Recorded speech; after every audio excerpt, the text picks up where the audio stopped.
حوالي 8 شهور كنت موجود في أحد المدارس الإعدادية المتواجدة داخل مدينة سوهاج، تحديدا يوم 18/6/2023 الساعة 9 صباحا. كنت في موعد مع امتحان اللغة العربية. بس ثانية، هو احنا جينا هنا ازاي؟ جينا ماشي.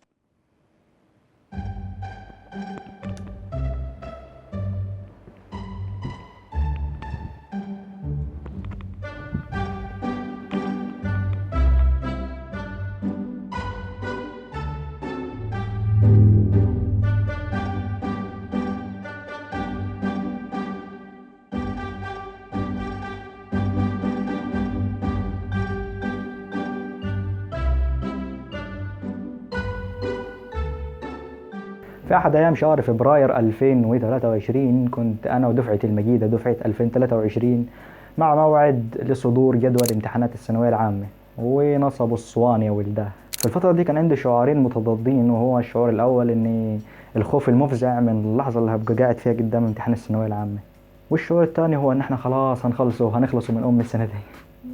أجواء الجدول بقى كانت غريبة وكانت متنوعة، يعني تعليقاتنا عليه كانت متنوعة من أشخاص كان عاجبها الجدول وأشخاص ما كانش عاجبها الجدول. أنا شخصيا كان عاجبني الجدول، بس كان عندي نقطة صغيرة مش عاجباني فيه، وهي فكرة إن الأيام ما قبل الامتحانات كانت غريبة شوية. يعني امتحان الفرنساوي كان قبله يوم واحد، فكنت بضطر إن أنا أذاكر عربي مع فرنساوي، زائد إن أنا قعدت أذاكر عربي تقريبا لغاية حتى في ليالي الامتحان المواد اللي ما تضافش، اللي كان من ضمنهم الإحصاء واللي كان امتحان صعب جدا.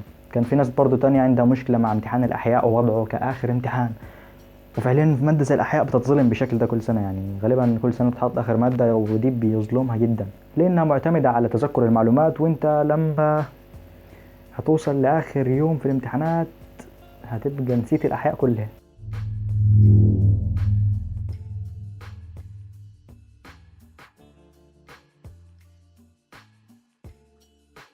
والله يا صاحبي، يعني عشان ما اكدبش عليك، فالتوتر في ثالثة ثانوي يعني شيء للأسف ملوش حل. بس يعني في حاجات بس هي كده مسكنات لموضوع التوتر ده، منها الراحة. يعني الراحة هتقلل ان شاء الله موضوع التوتر ده، بس ما تسرفش في الراحة، لاني انت وراك حاجات اهم من الراحة. بس عموما الراحة ان شاء الله هتقلل التوتر اللي عندك. هنيجي بقى لمصدر التوتر الاساسي، ومصدر التوتر الاساسي هو الامتحانات. انت اكيد خايف، ايه الحاجة الوحيدة اللي انت خايف منها في ثالثة ثانوي؟ هو الامتحانات. فقلل التفكير عن الامتحانات، حاول انت ما تفكرش في موضوع الامتحانات ده خالص دلوقتي. حتى لو انت في يعني قدامك شهر مثلا الامتحانات، اهدى خالص وركز في المذاكرة اللي انت فيها، وسيبك من موضوع الامتحانات. والله انا صديقي الواحد مش عارف يتكلم بصراحة، بسبب ان يعني مش عارف دي نازلة ولا ايه. بس يعني معلش هحاول اتكلم. في العموم فترة نزول الجدول دي بتبقى فترة مميزة جدا، لان هي تقريبا اول تفاعل مع السنة. يعني السنة كاريزما جدا، فاهم؟ فيعني لا انت بتروح المدرسة مثلا، ولا في مدارس حكومية بتشرح لك، ولا في اي حاجة. انت بس منك للدروس الخصوصية اللي بتروحها. ونزول الجدول ده كده اول حاجة من الوزارة تكلمك بيها بشكل رسمي. بعدين بقى هتيجي يعني حاجات كتيرة، زي مثلا موضوع الاستمارة بتاعة الامتحانات والكلام ده طبعا، فاهم؟ فالحاجات دي يعني هتيجي في الطريق. بس يعني فترة النزول الجدول بينزل الجدول، بتلاقي بقى المدرسين بيعمل طبعا. تالتة ثانوي دي ترند. يعني أنا فاكر لما كنت في تالتة ثانوي، الهوم بيج بتاعت اليوتيوب كلها بتبقى فيديوهات تالتة ثانوي، مدرسين ومش عارف ايه. فانت حتى المدرس بتتفرج له على فيديوهاته. يعني انا حتى المدرسين اللي المفروض مثلا المدرس ده يشرح لك مش عارف احياء، ولا يشرح لك كيمياء، ولا يشرح لك فيزياء، فانت لا، انت بقيت تتفرج على فيديوهاته العادية، يعني من المدرس اليوتيوبر حرفيا. انت مدرس عامل قصة مش مهم تسمعها، فاهم يعني ايه؟ يعني كأن عزام بيدرس لك، مش فاهم. انا بقى ملاحظاتي على الجدول زي ما قلت، ان انا ما كنتش حابب موضوع الفرنساوي، وبرضه الاحياء كانت محذوفة بعيد برضه. اكيد يعني الجدول نزل حاليا، فانت حسيت ان السنة بدأت تخلص، وفعليا السنة بدأت تخلص، يعني احنا داخلين ان شاء الله على رمضان. فمن بعد رمضان هيبقى من بعد رمضان حرفيا، فاهم؟ السنة بتجري بتجري بتجري يعني. وبرضه فكرة الخوف من الامتحانات، يعني ده شعور موجود أكيد، ومش هتعرف إنك تتخطاه إلا بعد لما تخلص أول امتحان، لأن أول امتحان بياخد الرهبة وبس.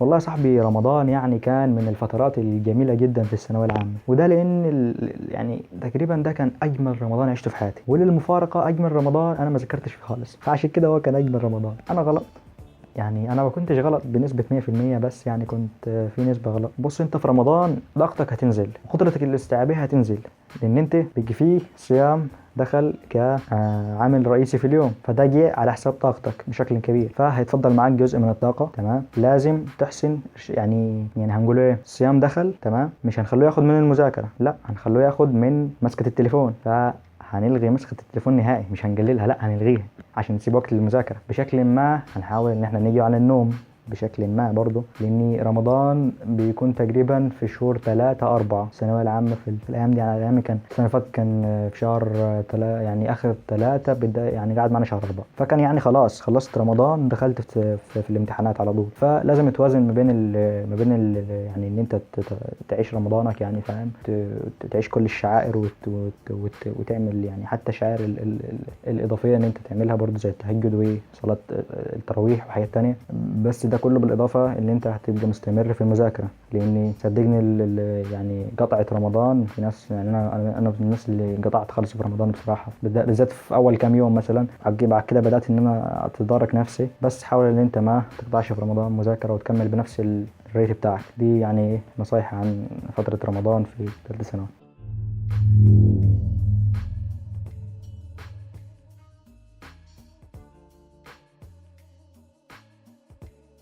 نيجي بقى التسريبات من ايه، من شخص فاهم، اللي هو لما يعملوا لك وثائقي كده، الناجون من الكارثة مثلا. فأنا الناجي من الموضوع ده.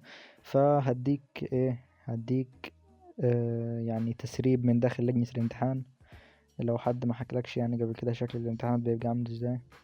طبعا لجنة امتحان تالتة ثانوي بتبقى مختلفة جدا عن أي لجنة امتحان انت دخلتها في حياتك، وده لأن في الطبيعي انت بتمتحن في مدرستك، والمختلف يعني مثلا في تالتة إعدادي بيجيلك ناس من برا، بيجيلك ناس مثلا من مدارس تانية، إنما أنت في تالتة ثانوي أنت بتروح لمدرسة غريبة، فأنت على بال بقى ما تشوف لجنتك ومش عارف ايه بتبقى حوارات يعني. بتروح بقى بتلاقي الاهتمام زايد شوية، بتلاقي إن في أمن، بتلاقي إن في ناس بتفتشك. طبعا هنيجي لفكرة إن في ناس ما بتتفتش يعني، بس يعني في الطبيعي إن أنت بتتفتش. مش عارف، بتطلع فوق بتلاقي ان في ناس كتيرة كده ايه، انت حاممها بالعربي ان الموضوع مهم. تلاقي في مدرسين كتيرة جدا في المدرسة، تلاقي مراقبين كتيرة جدا. طبعا بتلاقي ان لما تخش لجنة الامتحان بتلاقي ان الديسك اللي انت هتقعد عليه مكتوب عليه، محطوط عليه رقم جلوسك ومطبوع وملزوق كويس ومش عارف ايه والكلام ده، اللي هي مجهزة بشكل او باخر. بتلاقي ان الامتحان اول ما بيبدأ، طبعا المراقبين بيجوا في وقتهم، ما بيتأخروش لانه ما ينفعش يتأخروا، لأن الامتحان بيتلم يعني مثلا امتحان العربي كان بيبدأ من الساعة 9 للساعة كام، للساعة 12، فهو الساعة 12 بيجي يلم الورق، يعني حتى لو بدأت امتى، بس فطبيعي ان المراقب بيجي في وقته الساعة 9. طبعا هتيجي لك حتة كده وهي مشكلة، وهنيجي لها شوية، بس يعني عموما هتلاقي ان ورق الامتحان مثلا بيجي بشكل نظيف كده، ويبقى شكله مختلف جدا عن أي ورق امتحان انت شفته قبل كده. يعني ورق الامتحان بيبقى يعني مختلف كده، وبتبقى كراسة، وكل صفحة كل سؤال في صفحة، أو كل سؤالين في صفحة بالكتير. بتلاقي إن في 4 نماذج، كل نموذج بلون مختلف، مش شرط تاخد نفس النموذج في كل امتحان. بيبقى معاك بابل شيت، وبيبقى معاك النقطة الغريبة عليك شوية وهي ورقة المفاهيم. ورقة المفاهيم انت ممكن تكون احتكيت بيها في تانية ثانوي أو في أولى ثانوي. ورقة المفاهيم بتاعة تالتة ثانوي مختلفة يعني 180 درجة. انت في تانية ثانوي حرفيا كانت ورقة مفاهيم، ورقة هي ورقة بس، انما في تالتة ثانوي بتبقى حوار، يعني بيبقى كتاب كامل. انت ممكن تخش على جوجل وتكتب ورقة مفاهيم علم علوم مثلا او علم رياضة وتجيبها. بيبقى بتبقى تقريبا 400 ورقة حاجة زي كده، يعني كتاب كامل، وبيبقى فيه كل المواد بقى، وكل مادة بيبقى مفروش لها حوالي 50 ورقة. يعني ملخصين الحاجات اللي الشخص اللي عمل ورقة المفاهيم أو كتاب المفاهيم يعني سامح بيها إن هي تبقى موجودة فيه. بيبقى حاجات مفيدة بصراحة، ولكن انت لازم تتدرب على ان انت تحل ازاي بيها، علشان يعني الوقت بتاع الامتحان لا يسمح ان انت تفتح ورقة المفاهيم في كل سؤال. فيعني موضوع كده تحس ان انت في مسابقة او تحس ان انت في مباراة، فاهم؟ فتيجي تذاكر للموضوع ده بالذات.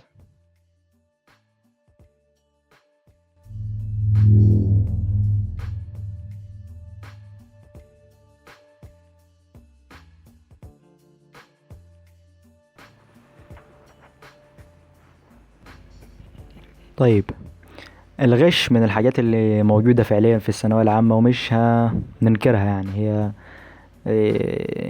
طبعا زي اي سنة تانية او زي اي امتحانات، فطبيعي ان يبقى في محاولة للخروج عن القانون، والقانون هنا هو عدم الغش. ففي ناس بتلجأ لأساليب الغش في الثانوية العامة بقى، يعني بتتضاعف الأساليب دي وبيتفننوا في اختراع حاجات كتيرة قوي من شأنها ان هي تساعد في موضوع الغش. من أساليب الغش المشهورة جدا في الثانوية العامة وهي السماعات.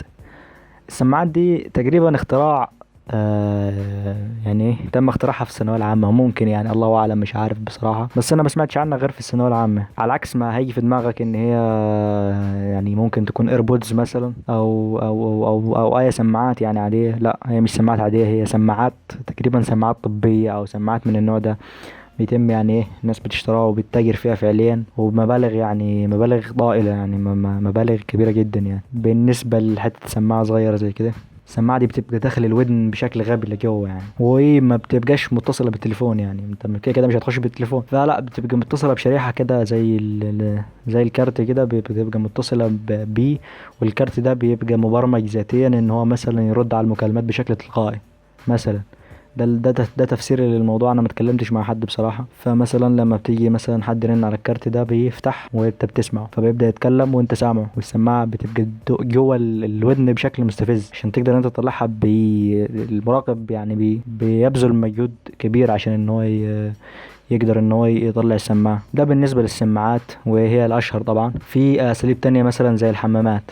يعني الحمامات برضه من الحاجات الغريبة شوية، ودي من كلاسيكيات الغش في الثانوية العامة. العيال بتروح الحمام، فاهم؟ يعني مثلا بتبقى سايبة تليفونات هناك زي ما قلت. يعني الموضوع مش منظم، والتليفونات أكيد مش بتخش بيها المدرسة، بس يعني في ناس ليها طرق. وطبعا لا أخفى عليكم إن أنا من سوهاج.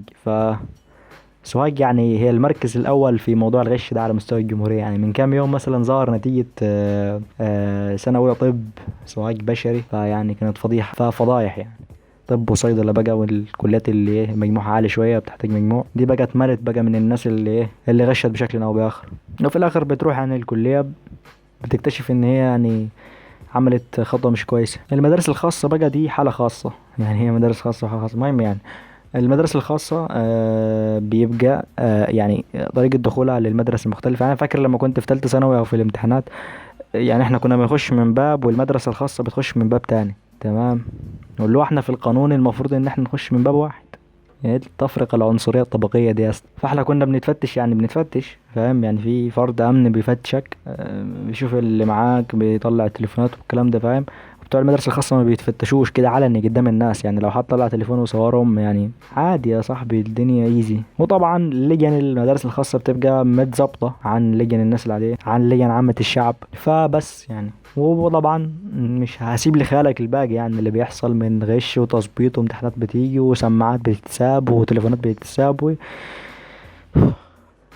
في النهاية بيروحوا الكلية بيسكتوا. اوكي، يعني بما اننا جبنا سيرة الغش، فأحب ان انا احكي لكم تجربتي في موضوع الغش ده بالذات.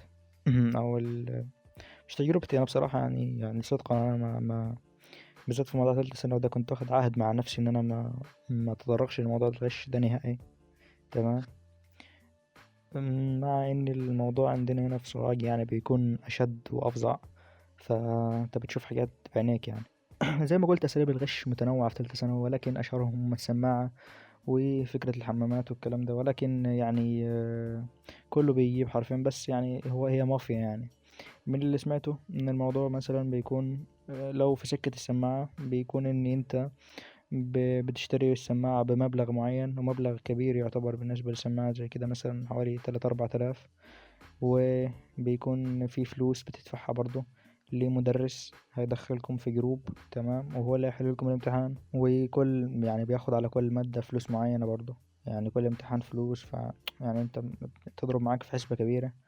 ده غير حاجات تانية كتير. يعني انت ممكن تكون عشان تأمن فكرة السماعة دي تخش مدرسة خاصة، والمدارس الخاصة يعني تقريبا كده فاهم فوق القانون في الموضوع ده، يعني ما بيتفتشوش هما داخلين من المدرسة. وده بشكل علني. يعني مش عارف بصراحة هل الموضوع ده قانوني ولا لأ. أنا كنت بشوف إن يعني إحنا كان في بابين في المدرسة اللي أنا كنت بمتحن فيها. كان باب لينا إحنا اللي هم عامة الشعب، المدارس الحكومية. يعني كنا تقريبا 4 مدارس مثلا.